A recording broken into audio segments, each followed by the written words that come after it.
thank you for joining me today. We're going to spend the next few minutes talking about confidence. It's one of those subjects that crops up quite a lot as a coach and in my work with teams and with individuals. When we're talking about it, it's one of those subjects that it's kind of easy to talk about but quite hard to define. And then when we hit on what might be a useful way of articulating what confidence is, it's quite hard for people to grow it. So the next few minutes is about taking a look at some of the things that we might do, some of the strategies we might consider that can help us grow in our confidence. I hope you enjoy it. Thank you. I'm sure like most of us, you may have looked at people and thought, how do they keep that level of confidence going? How are they able to be so assertive in sometimes quite challenging situations? And by assertive here, I'm not meaning belligerent or rude or aggressive to other people. What I mean is having that clarity, that self-confidence to present your view in a manner that makes it absolutely clear what it is you want. When we see maybe people being overly passive and really just leaving themselves open to all sorts of maybe manipulation, accepting ideas that they don't agree with, or others who become aggressive, quite quarrelsome if it's not going their way, this may be a confidence issue. And the more clarity we can have about what confidence is made up of, its constituent parts, the greater our chances are of putting some of those together and developing our own self-confidence. So if the goal is to achieve greater self-confidence, then it's going to be instrumental in opening some other doors. So if we've got that goal clear, we can also be clear about the other doors that are going to open. And our sessions are very much about having conversations about your views and your responses to and what you want to adopt from some of the following statements and some of the following ideas. So let's take a look at those now. Okay, so let's take a look at this, shall we? This is about valuing yourself, and to do that you need to understand that your rights, your thoughts, your feelings, everything written down there are just as important as everyone else's. It's not a competition, it's a starting point. Remember please that they're not more important. You have no right to trample over everyone else's feelings, beliefs and desires. However, you should believe that you deserve to be treated with respect, and stop please apologising for everything. We all make mistakes, we all drop a pass, we all sometimes have to raise difficult subjects. There's no need to apologise about it. For the purposes of this presentation, and also if you're working with me, we'll take a look at these three headings.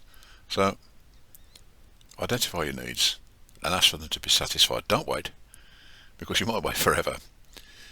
And understand, for you to be a fully functioning, well-performing person, your needs should be met in part or whole.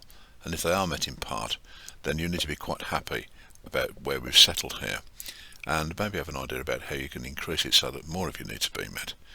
And importantly, we'll work together to find ways that you can get what it is that you want, what you need, without sacrificing or trampling over other people's wants and needs in the process. One of the things that people find it very difficult sometimes to understand is the changes you're making in yourself when you're discovering increased self-confidence, and this can lead to some quite disturbing internal conversations as you wonder, gosh, have I done the right thing here? Would people prefer me as I was to how I am?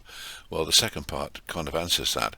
As long as you're not trampling over other people, you carry on, because that's the right thing to do. And it's the right thing to do because we need to remember that developing your self-confidence is about you building yourself up. It's not about putting other people down. Allow, say, control, stand up. What do I mean? Right. Allow yourself to be angry.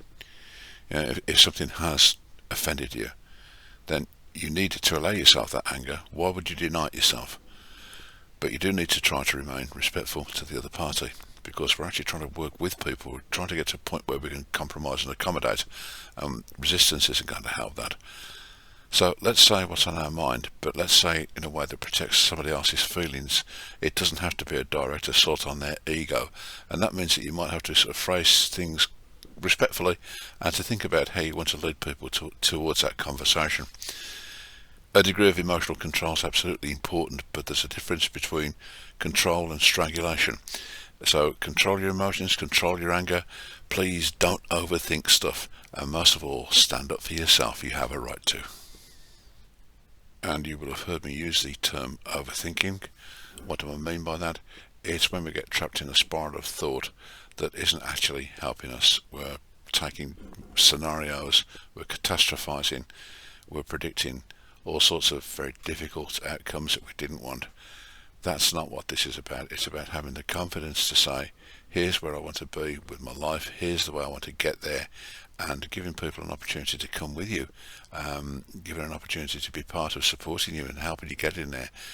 But for me, it starts with being able to articulate what it is you want, and to do that without thinking yourself into a corner. So that idea of overthinking is massively important, and it's an area that we often visit in our coaching programs. Okay, so let's take a look at these three words that are really two. Accepting compliments graciously.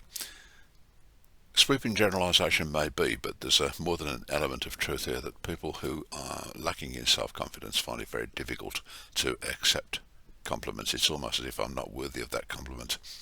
Well, here we are. If somebody is saying that you've produced a piece of work, that you've helped them, that you've made a positive impact on something they're doing, then please accept that confidence and assume it's been given in good faith. And if it has been given in good faith, then that acknowledgement is going to be very powerful in building relationships that are sustaining and good to be in. A working relationship, personal relationship, doesn't matter. One of the critical things we have to allow is for ourselves to make mistakes. Sometimes, again, a generalisation, but one that's worth thinking about, is how many times does a lack of confidence prevent you from actually starting something? Rather than starting it, maybe making a few mistakes, maybe she's never done this before, lacking experience, acquiring some new knowledge, and asking other people for help. Generally speaking, people who you want and need in your life will give you that help. If you've asked for feedback, take it in the spirit given, and you're not going to agree with everything. But because people have said something that you don't agree with, no need to get defensive, no need to get angry, no need to overthink yourself into a spiral of what did I do wrong? I wish I'd never raised the subject. There's some strong stuff going on here, isn't there? And it starts with some idea of self-knowledge, knowing where your boundaries are. And if we go beyond that, you've taken advantage of me and I'm not going to do it. So we can't please everyone. We need to learn to be okay with that. And we also need to reach a point where actually if this is okay with my own values, then I do need to go with what's right for me.